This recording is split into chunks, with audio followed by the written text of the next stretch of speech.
네, 계속해서 정치권 소식 자세히 짚어보겠습니다. 이종근 데일리안 논선실장, 최창열 용인대 교수, 최단비 변호사, 장원준 뉴스 편집부장과 함께하겠습니다. 안녕하십니까? 안녕하세요. 어서 오십시오. 안녕하십니까? 자, 검찰이 박근혜 전 대통령에게 징역 30년을 구형했습니다. 최순실 씨보다 5년이 늘어났죠, 지금?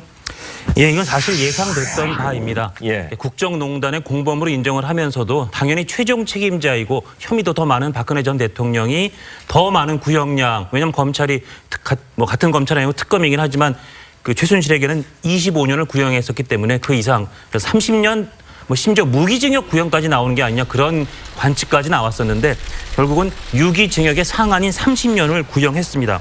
구형의 이유가 여러 가지 있었습니다만은 이런 부분이 가장 눈길을 끕니다. 대통령 권한을 사유화해서 국정을 농단하고 헌법 가치를 훼손했다.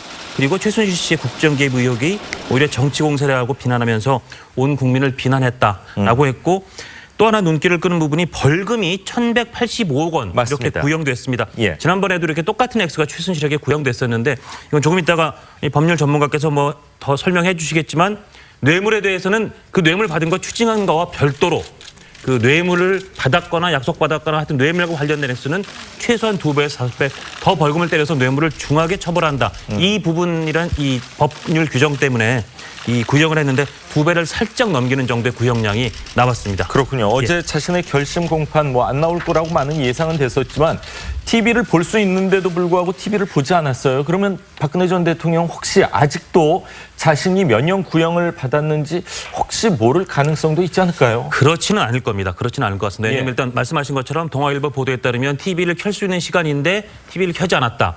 그래서 TV를 보지 않았고 박근혜 전 대통령이 그전에 드라마 매니아다 이런 이 평에 대한 조금 부담감 내지는 조금 그게 기분이 안 좋으셨는지 TV를 요새는 많이 안 켜놓고 있다고 하십니다. 기본적으로도. 예, 본인의 구형 관련해서는 이 법정이 안 나왔으니까 궁금할 만도 한데 예. 안 켰다고 동아일보가 보도했고요. 예. 그에 앞서서 재판 출석 어렵다는 불출석 사유서도 직접 써서 교도관에게 건넸고 그런데 아마 그 대통령이 자기 구형량을 알 것으로 보인다고 제가 말씀드린 이유가 예. 이렇게 아주 무거운 그러니까 징역 10년 이상의 중형이라든지 그 이상의 무기징역 사형 이렇게 선고되는 굉장히 중한 선고나 구형이 나온 피고인이나 수용자를 상대로 이 구치소 측에서 심리 상담을 한다고 합니다. 예. 심리적 타격이 있을 수 있으니까 아마 그 과정을 통해서도 내지는 다른 경로를 통해서도 본인의 구형량은 지금쯤은 당연히 알고 계실 거로 보입니다. 317일간 정말 긴 시간 동안 재판이 열렸고 증인 숫자만 해도 138명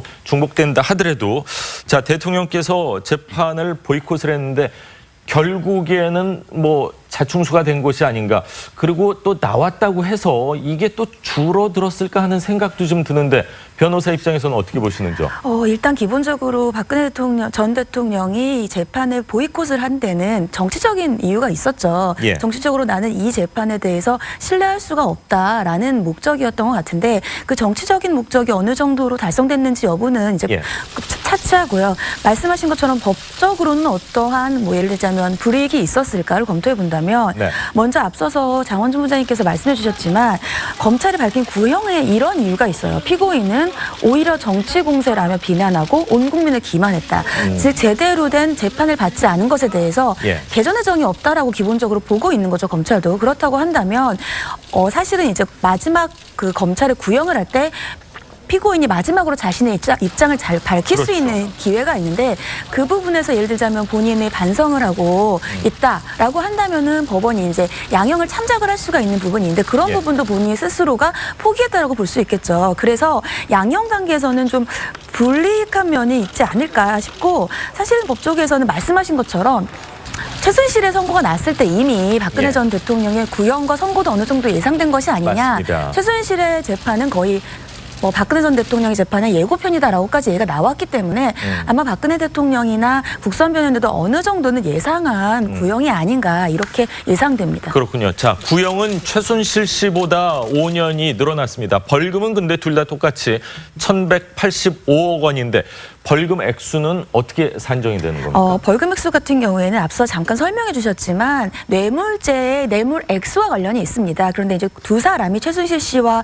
박근혜 전 대통령이 공소장에 기재된 뇌물 액수가 592억 원이에요. 예. 그렇다고 한다면 특가법에서는 이제 뇌물을 받은 것이나 아니면 약속한 액수의 2배에서 5배 정도까지 벌금을 부과할 수가 있는데 대략 2배 정도의 액수이기 때문에 예. 최순실 씨와 박근혜 전 대통령이 똑같이 벌금이 1,185억 원이 구형됐다. 이렇게 보실 수 있겠습니다. 그렇군요. 자, 이렇게 독방에서 재판을 보이콧하고 있는 박 전 대통령을 놓고 일부에서는 옥중 정치 투쟁을 하고 있는 것이다. 이렇게 얘기를 하는데 두 분께서는 정치 투쟁입니까? 아니면 재판을 포기했다고 보십니까? 저는 사례가 있다. 사례부터 말씀을 드리겠습니다. 예. 어떤 사례냐면 우리가 이제 전직 대통령들이 판결을 받고 형을 산 예가 그 비근한 예가 이제 전두환 대통령과 노무현 노태우 대통령이었습니다. 그때 내란죄와 반란죄와 또 뇌물죄까지 다 포함해서 전두환 대통령한테 사형이 구형되고 맞습니다. 사형이 선고되고 예. 1심에서 그다음에 노태우 대통령한테 무기징역이 선고되지 않았습니까? 대법까지 가서 나중에 17년과 무기징역으로 다 감형이 됐는데 문제는 8개월 후에 모두 다 사면이 됩니다. 예. 그 8개월 후, 그러니까 대법에서 선고된 8개월 후가 어떤 시점이냐면 선거 시점이에요. 그래서 대통령 선거에 나온 모든 후보들, 예를 들어서 이해창 후보와 김대중 후보와 이인재 후보가 예. 한 목소리로 공약을 겁니다. 사면에 대한 공약을 걸어요. 예. 그리고 사면이 됩니다. 나중에. 그러니까 지금 저는 박근혜 전 대통령이 생각하는 것은 이것이 정치적인 해결밖에 없다. 여기서 예. 30년형을 받던 아니면 10년형을 받던 별로 의미가 없다. 의미가 없다라는 예. 것이죠. 그래서 궁극적으로는 항소도 포기할 가능성이 전 크다. 예. 항소를 해봤자 그것이 어떤 또다시 재판 과정이 벌어지고 나는 걸석 재판이 이루어지고 그런 과정보다는 빨리 이 사면이란 것은 재판이 빨리 끝나야지만 사면을 받을 종료가 수가 돼야지 사면이 돼야지만요. 가능하죠. 예, 항소 단계라든지 혹은 안 상고 됐죠. 단계에서는 예. 그것을 할 수가 없거든요. 예. 그러니까 선거 국면은 언제든지 빨리 오지 않아요. 예를 들어서 예. 총선 국면도 있고 대선 국면도 있고 그때 자신의 어떤 안위가 이 하나의 어떤 이 이슈화 됐을 때 예. 훨씬 더 빨리 사면을 받을 수 있다라는 계산도 할 수가 있다는 거죠. 근데 그 예전 일하고 지금 21세기 뭐 2018년인데 사면 얘기가 벌써 나올 정도의 그런 정치적인 여건은 전혀 조성되지 않았다는 생각도 드는데 가능하다고 보시는 겁니까? 저는 가능하다고 봅니다. 그러니까 시점이라는 건 이거죠. 예. 지금 당장의 어떤 사면이라는 것은 있을 수가 없겠죠. 그러나 지금 만약에 항소를 하지 않고 앞으로 어떤 4개월 정도의 그 과정을 거치지 않는다면 예. 총선도 앞으로 2년밖에 안 남았습니다. 맞습니다. 2년이란 기간은 그렇게 멀지 않거든요. 그렇죠. 물론 충분한 그러니까 지금 당장 사면이 이루어져서 무슨 뭐 이렇게 결과가 나오지는 않겠지만 가능성을 말씀하시는 거죠? 말씀드리는 거죠. 그렇군요. 최 교수님. 예. 만약에 박근혜 전 대통령이 그런 사면의 가능성을 염두에 두고 예. 계속 출석하지 않는다면 그야말로 이 사안의 이 사안을 잘못 판단하고 있더라고 생각이 들어요. 예. 아까 다들 말씀하셨습니다만 지난해 10월 16일이었나요? 그때 이제 구속기간이 연장됐잖아요. 6개월. 그래서 이제 4월 16일까지인데 그때 이제 박근혜 전 대통령이 한 얘기가 이제 정치보복이다. 더 이상 예. 재판을 신뢰할 수 없다. 이렇게 얘기하면서 이제 재판에 출석하지 않았어요. 그리고 구형이 있었던 건데 검찰에서도 그렇게 구형 이유를 밝혔습니다만 박근혜 전 대통령은 그 속내가 어떤지 모르겠습니다만 기본적으로 이 여러 사안에 대해서 여러 지금 18개 혐의 중에서 13개가 이제 최순실 씨하고 겹치고 있는데 이러한 여러 가지 그 혐의에 대해서 본인이 전혀 인정하지 않는 것 같습니다. 일단. 예. 그리고 박근혜 전 대통령 스스로가 직접 사익을 챙기지 않았다라는 그런 생각을 일관되게 갖고 있는 것 같아요. 예. 그렇기 때문에 저는 출석도 하지 않고 정치보복이라는 생각을 가지고 있는 것 같고 따라서 지금 박근혜 전 대통령의 생각은 아무튼 지난해 이미 10월 16일 날의 얘기입니다만 그 예. 이후에 계속 일관된 것이긴 한데 이 지금 재판 사법부의 영역을 어떤 정치 영역으로 끌어들여서 국면을 예. 전환하겠다는 생각은 분명히 갖고 있었던 것 같아요. 지난해. 예. 그래서 정치보복이라는 프레임을 이제 씌웠던 것이고 계속 이제 걸석 재판이 진행이 되어 왔던 거였잖아요. 그러나 그럼에도 불구하고 어제 뭐 많은 사람들이 얘기하고 있고 어제 검찰이 구형했다시피 박근혜 전 대통령은 민주주의가 무엇인지에 대한 인식이 좀 부재하다고 생각합니다. 기본적으로. 예. 민주주의라는 거는 국민들이 권력을 제한적으로 위임한 겁니다.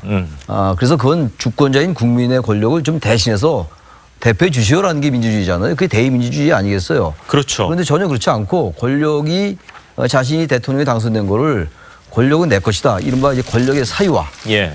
의 인식을 가지고 있었던 것이 아닌가 생각이 들고 그러다 보니까 헌법 위반의 여러 가지 이런 사안들이 잘 그 인식이 안 됐던 것 같아요. 그러다 보니까 우리 한국 정치에서 뭐 박근혜 전 대통령뿐만은 아닙니다만 예.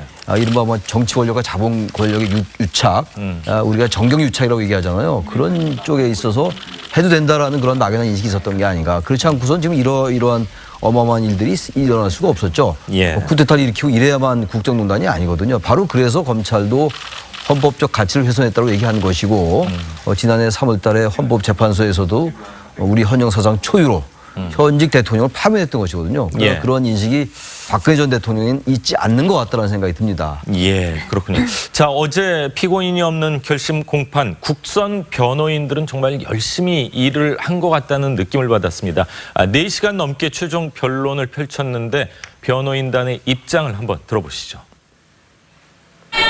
저희들은 최선을 다했고요. 이 사건은 증거가 없습니다. 관련자들의 진술밖에 없습니다. 그냥 누가 이랬다고 했으니까 박근혜 대통령은 잘못이 있다. 이게 전부입니다. 직접적인 증거도 없고 간접적인 증거도 없습니다. 다른 사건에서 판결이 임했다고 해서 이 사건에서 동일한 판결을 낸다면은 저희들은 그 기록을 본 저희들 입장에서는 많이 마음이 아플 것 같습니다. 자, 변호인들은 정말 최선을 다해서 선처를 호소했습니다. 하지만 이 국선 변호인들 박근혜 전 대통령 얼굴 한번 제대로 보지 못한 상황에서 지금 변호를 한 거 아닙니까? 한 번도 못 본 거죠. 이 그렇죠. 국선 변호인들은 예. 한 번도 못 본 거고 12만 쪽이라는 수사 재판 기록만 보고 지금 이제 변론에 임한 건데 국선 변호인에 대해서 우리가 흔히 생각하는 거에 비해서는 말씀하신 것처럼 굉장히 아주 열정적으로 변론을 한 것 같습니다. 어제 10시에 시작된 재판이 저녁 6시 55분, 8시간, 거의 9시간 가까이 이어진 재판에서 예. 최후 진술 변론만 한 4시간 넘게, 4시간 30분을 했다는 거죠.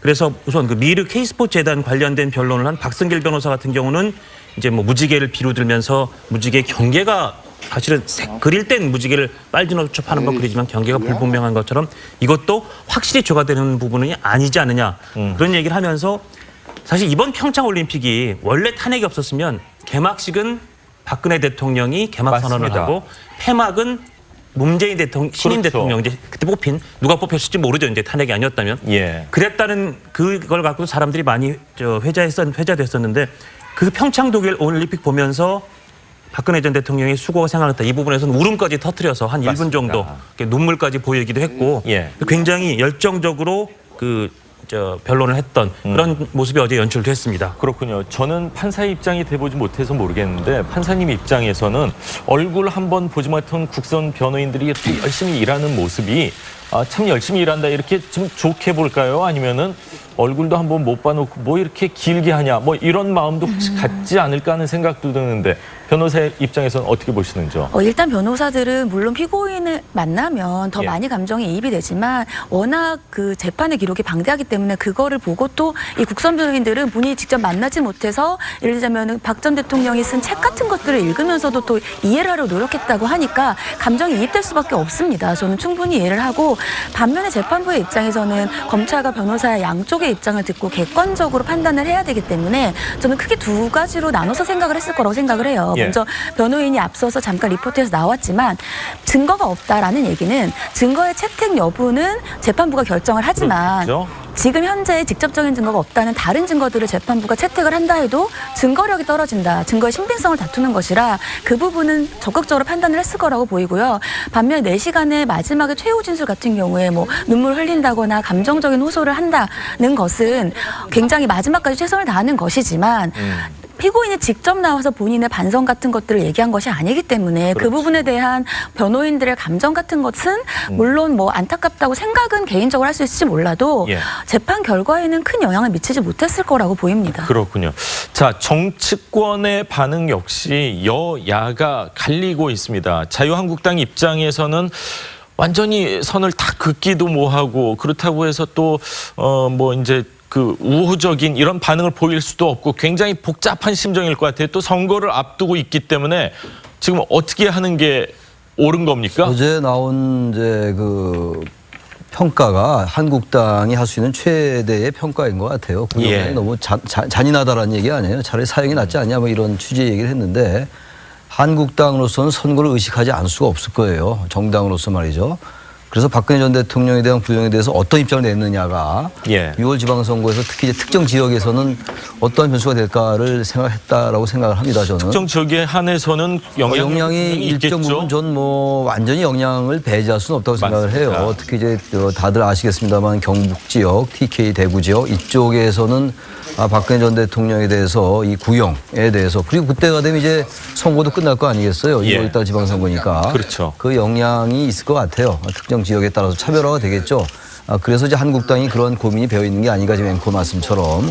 그렇다고 이 사안을 대해서 이거는 야당처럼 당연히 국정농단이고 헌법 위반이기 때문에 구형량이 뭐 맞다라고 얘기할 수는 없었을 것이고 한국당으로서는 그리고 한국당은 어쨌든 지금 합리적 중도 보수 여러 제 지지층을 중복이 돼 있는데 지지층이 예. 아주 강경 보수를 제외하고는 또 박근혜 전 대통령의 구형에 대해서 구형량이 알맞다라고 생각하는 유권자들도 많이 있지 않겠어요? 예. 그래서 어제 그 정도의 논평을 낸 것이 아닌가라고 생각이 듭니다. 예. 어떻게 보시는지요? 일단 저는 이제 뭐 자유한국당 입장을 말씀하셨으니까 예. 더불어민주당이나 여권 입장에서 봤을 때 정치 공학적으로만 해석을 한다면 30명이 굉장히 적절했다라고 생각을 할 겁니다. 왜냐하면 만약에 1.5배를 더해서 45년이나 예. 혹은 뭐 무기징역까지도 가능한 어떤 그런 그 혐의니까요. 무기징역을 했다 그러면 지금 말씀하셨듯이 굉장히 도리어 더 반감이 있는 예. 너무 지나치다라든지 그런 동정론 같은 것도 있을 수가 있거든요. 예. 그렇기 때문에 30년 정도면 굉장히 적당하지 않느냐라는 좀 안심하는 그런 형량이 아닐까 싶고요. 자유한국당은 당연히 굉장히 생각보다 그냥 뭐 레토릭 정도의 어떤 그치지 않았나. 예. 사실 이명박 전 대통령 경우도 마찬가지입니다. 굉장히 지금 많은 혐의가 있는데 이 법사위 한번 제대로 열어서 따지질 않았거든요. 행동으로 어떤 이 사법적인 어떤 판단에 대해서 보이지 않고 저 정도의 어떤 논평을 한다는 것은 불가원 정도의 어떤 거리 인식이 아닌가 싶습니다. 예, 그렇군요. 자, 이제 관심은요. 1심 선고 4월 6일에 있습니다. 형량이 어느 정도나 나올지인데요. 그동안 검찰 조사와 재판에 불응해온 박 전 대통령에 대해서 탄핵 심판 선고 당시에도 그 당시 헌재에서 이 위배 행위라는 지적이 나왔습니다. 헌법 위배 행위라는 지적이 나왔습니다. 당시 이정미 헌법재판관 발언을 잠시 들어보시죠. 피청구인은 최서원의 국정 개입 사실을 철저히 숨겼고 그에 관한 의혹이 제기될 때마다 이를 부인하며 오히려 의혹 제기를 비난하였습니다. 피청구인의 위헌 위법 행위는 국민의 신임을 배반한 것으로 헌법 수호의 관점에서 용납될 수 없는 중대한 법 위배 행위라고 보아야 합니다. 저 당시가 2017년 3월 10일 거의 1년이 다 돼가고 있습니다. 자, 1심 선고 불출석하고 법을 무시한 논란 계속될 것 같은데 또 지금 이제 법원에서 생중계도 가능한 그런 네. 상황인데 생중계 처음으로 열릴 수 있을까요? 결론부터 말씀드리면 저는 안 열릴 것 같아요. 왜냐하면 말씀하신 것처럼 생중계가 이제 대법원 규칙이 변경되면서 생중계를 할 수 있는 가능성은 열렸는데 이것을 피고인의 의사를 먼저 좀 물어봅니다. 그래서 최순실 씨 같은 경우에도 선고 때 생중계가 될 것인지 여부가 좀 귀추가 주목이 됐었는데 예. 최순실 씨 측에서 이것을 거부해서 법원에서 불허한 사례가 있었거든요. 그렇기 때문에 박근혜 전 대통령 같은 경우에도 지금 재판조차도 나오고 있지 않은데 이것을 선고의 생중계를 뭐 예를 들자면 긍정적으로 답변을 할 리는 없다라고 보여서 예. 아마 생중계는 불허되지 않을까. 그래서 직접 볼 수 있는 분들 같은 경우에는 그냥 방청권 추첨 같은 정도로 해서 직접 볼 수 있지 일반 국민들 같은 경우에는 선고를 좀 보기는 어렵지 않을까 예상됩니다. 그렇군요.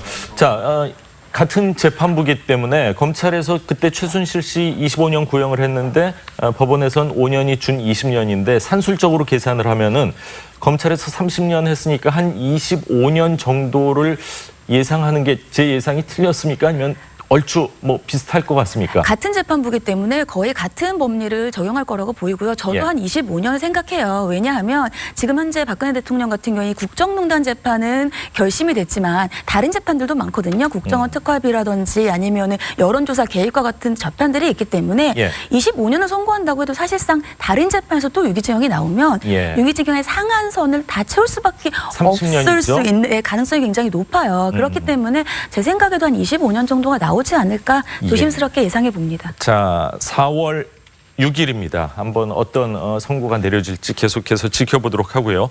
자, 다음은 외교안보 소식 좀 짚어보도록 하겠습니다. 방한부터 큰 논란이 있었던 북한 김영철 부위원장 어제 고위급 대표단과 함께 북으로 돌아갔습니다. 귀환하는 길도요 조용하지 않고 꽤나 시끄러웠는데 영상을 먼저 보시죠.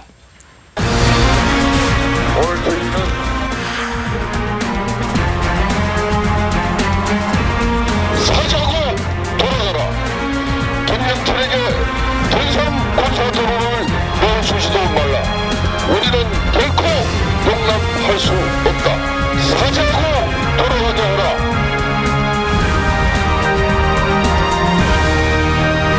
들어올 때는 대구만 새길 테니 나갈 때는 주백남.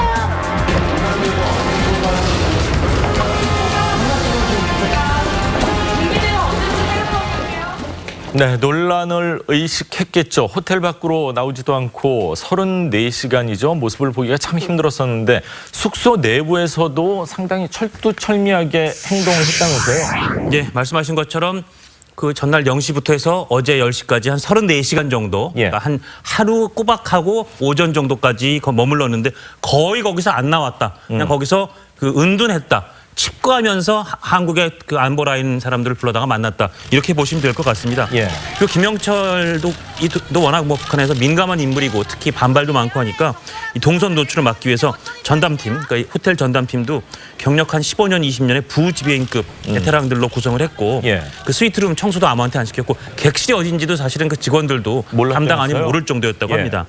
김여정 방문했을 때도 사실은 지문을 안 남기려고 문고리도 안 잡았다고 하고요. 예. 침구리도 아예 갖고 와서 그걸 깔고 잤다고 전해졌고 머리 빗고 해서 남은 머리카락 한 올까지도 다 다 가지고 가져왔다. 왔다면서요? 왜냐하면 그런 것들이 어떻게 보면 굉장히 민감한 정보가 될 수 있다 아마 그런 판단인 것 같은데 김영철 때도 아마 북한 그 온 수행원들이나 이 스태프들이 그렇게 다 철저하게 하고 가지 않았을까. 아직은 이 부분 확인 안 되는데 그렇게 추정이 됩니다. 자, 34시간 동안 호텔에만 있었다. 뭐 가끔 여행을 가면은 신혼여행 와서 호텔에만 있었다. 이런 얘기는 들어봤어도 우리나라에서 뭐 많은 장관이나 실장이나 뭐 정말 국정원장이나 높은 분들을 만났는데도 불구하고 호텔에서만 34시간 있었다.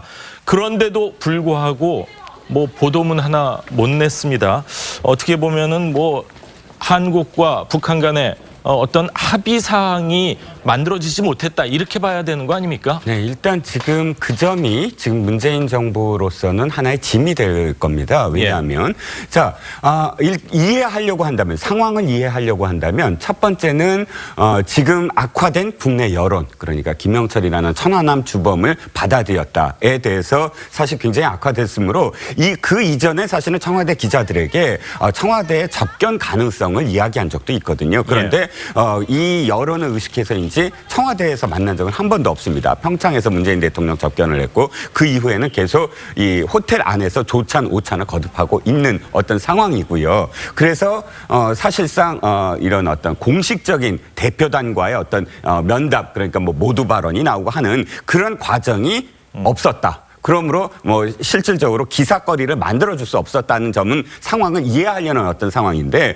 문제는 이것이 굉장히 지금 긴박한 한반도의 어떤 운명을 지금 다투는 그런 문제 아니겠습니까? 예. 그렇다면 최소한 우리가 북한과 다른 점은 북한에서는 노동신문이 하나 일이 벌어지면 며칠 후에 그것을 정제해서 편의적으로 어떤 그 기사를 쓰는데 우리는 북한과는 체제가 다르죠. 뭐냐면 자유민주주의 국가 아닙니까? 그러면 3박 4일 동안 어떠한 이야기가 나왔는지에 대한 것을 최소한 알려줘야 된다는 맞습니다. 거죠. 그런데 그것이 우리가 무슨 이야기를 했다. 문재인 대통령은 무슨 이야기를 했고 또는 우리 측에서 무슨 이야기를 했다라는 것까지는 밝혀주는데 거기에 대해서 북한이 어떠한 응대를 했다는 것이 굉장히 두루뭉술하다는 뭐 거죠. 진지하게 얘기를 경청했다. 뭐 이 정도까지 나온 것 같아요. 또 이런 얘기는 하죠. 김영철의 반응은 지금 우리는 예전부터 계속 북미 대화를 요구했다. 예. 이런 정도의 대화고 결정적인 어떤 부분이 하나 있었는데 정부 측에서는 이렇게 흐립니다. 뭐냐면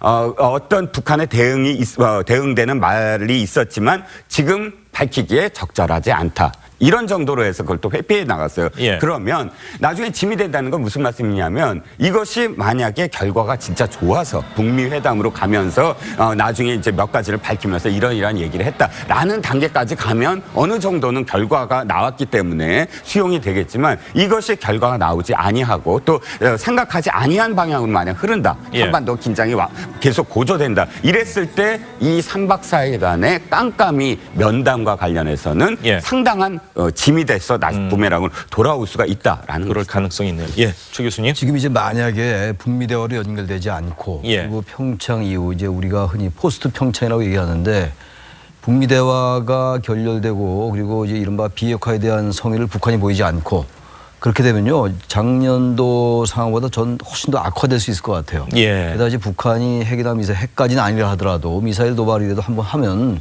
이 상황은 걷잡을 수 없을 겁니다. 따라서 저는 지금 김영철 위원장, 부위원장의 방남을 둘러싼 여러 가지 논란이 계속되고 있는 거잖아요. 지금도. 전 그래서 이 부분은 정말 남북관계 특성이라는 측면을 좀 고려할 필요가 있다. 이거를 국민의 알 권리 차원에서 정부가 알려주지 않았다. 문재인 정부 왜 안 알려줬겠어요? 이거 정권적 차원도 아닌데 선거에 관련된 것도 아닌데 말이죠. 예. 그만큼 대단히 예민한 부분이거든요. 따라서 그렇기 때문에 문재인 대통령도 비핵화라는 표현을 하지 않고 한반도 문제의 본질적 해결이라는 표현을 썼던 거거든요. 이건 뭐 우리가 북한의 눈치를 봐서도 아니고 북한을 너무 의식한 것도 아닙니다. 지금 북한은 아무튼 비핵화 얘기를 꺼내지 않는 것이고 미국은 비핵화의 전제가 없는 대화는 하지 않겠다라는 거 아닙니까? 어제 이제 트럼프 대통령이 적절한 조건이 되지 않으면 우리는 대화하지 않는다라는 예. 미국의 공식 입장인데 바로 그렇기 때문에 우리 정부가 대단히 어려운 거예요 지금. 맞습니다. 어쨌든 지금 북한이 1단계로는 핵이나 미사일을 중단한다는 이런 모라토리엄 선언이라도 하고 이것을 명분으로 우리가 미국을 설득하고 이런 구도로 가야 되는 것인데 예. 다시 말하면 남북 대화, 남북 이런 대화를 기본으로 해서 북한과 미국을 테이블에 앉혀야 되는 거 아니겠어요? 그렇죠. 그게 가장 절실한 거예요. 지금 이 부분은 정말 예. 다른 거 다른 겁니다. 그래서 저도 김영철의 방남에 따른 여러 가지 논란이 있을 수 있다고 생각해요. 야당이 비판할 수 있다고 생각하는데 예. 이번 야당의 대응은 지나치게 과도했다라는 측면이 있다고 저는 생각합니다. 그렇군요. 귀환할 때도 마찬가지고요. 그래서 3박 4일 동안에 어떤 무슨 대화가 나눠지지 않았다 이런 것들은 아마 얘기를 할 거예요. 정부가.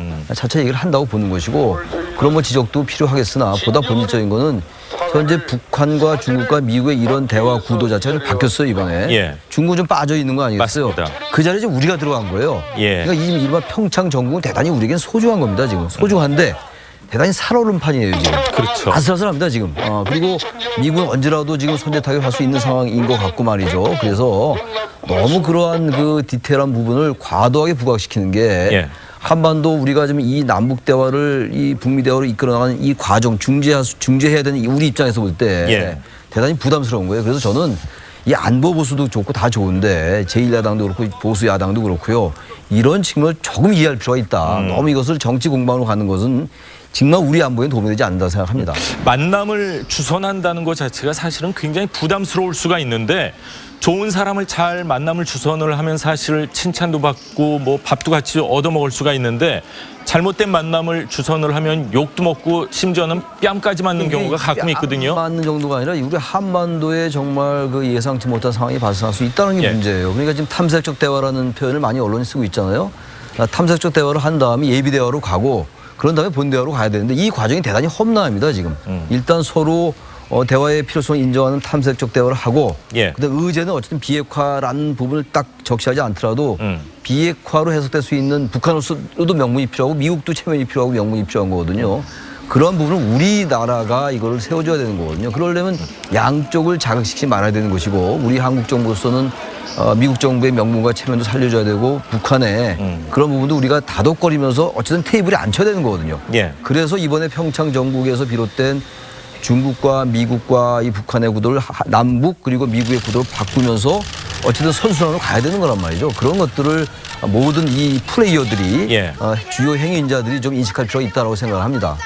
네, 말씀하셨듯이 저는 그건 굉장히 공감을 하는데 한 가지가 있죠. 그러니까 우물가에서 숭늉 찾는 격이다라고 문재인 대통령이 맞습니다. 말씀하셨잖아요. 그 점은 세 가지를 설득을 해야 된다. 첫 번째는 미국을 설득해야 된다. 정상회담을 하려면. 두 번째는 미국을 설득하려면 북한의 태도 변화가 있어야 되니까 북한을 설득해야 된다. 그럼 북미 북미 간의 어떤 그 대화를 주선하는 것이 지금 그 과정이라면 그렇죠. 마지막으로 국내 국민들을 설득해야 된다, 이 과정을. 그래서 이 두 가지를 설득을 하려면 저는 언론에 다 공개하지 않으려면 예. 차라리 홍준표 대표, 야당 대표를 불러서 이것을 이렇게 얘기를 했다라고 예. 공유하는 정도의 협치를 해야 된다. 그것이 국민들을 설득할 수 있는 길이다. 예. 국내 협치에 대한 어떤 구도는 만들어 나가야 된다는 것입니다. 그렇군요. 자, 이런 가운데 트럼프 대통령은 적절한 조건에서 북한과 대화하겠다 이런 상황입니다. 그런데 미국 국무부의 대표적인 이 대화론자죠. 한국계 조셉 윤 갑작스럽게 본인 말로는 은퇴를 선언했어요. 이러다 보면 강경파들이 더 특사하는 거 아닌가 좀 우려스럽습니다. 저번에 빅터차 대사 주한 미국 대사로 거의 확실하게 내정됐던 빅터차 대사 낙마 때도 그 말씀드렸는데 예. 심각한 상황이다.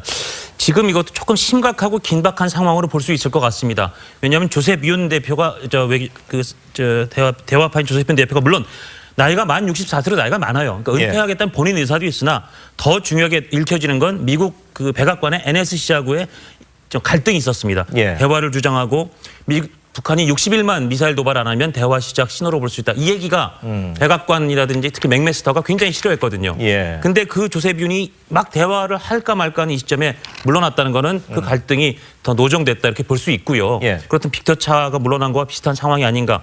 그래서 미국이 더 강경파가 득세하는 그런 상황으로 읽을 그 국면 분명히 읽혀지고 또 하나 오늘 강경화 장관이 새벽에 지금 스위스가 있는데 제네바에서 틸러슨 만날 거다. 예. 또 오늘 세계일보에는 미국의 CIS의 그 한국임무센터장이 극비로 방한했었다 얼마 전에. 그렇죠. 그렇다면 지금 북한과 미국과 북한 사이의 대화 내지는 마지막 그 시도를 하려는 움직임도 긴박하게 이루어지고 예. 또 한편에서 미국은 어쨌든 대화만을 주장하는 사람보다 대화에 방점을 두는 사람보다 강경한 대응을 하려는 왜냐하면 트럼프 대통령도 아까 적절한 조건이라고 그러셨지만 사실은 right conditions 올바른 조건에서만 북한과 대화한다. 예. 그리고 모든 사람이 트럼프의 얘기입니다. 모든 사람이 이전에 생각조차 하지 못했던 규모의 엄청난 인명피해 가능성에 대해 이야기하고 있다. 맞습니다. 군사적인 조치를 트럼프 대통령이 계속 거론하고 있습니다. 예, 자 북한이 일정 부분 공이 북한으로 넘어간 것 같은데 과연 북한에서 한반도 이 위기 상황을 낮출 수 있는 제안을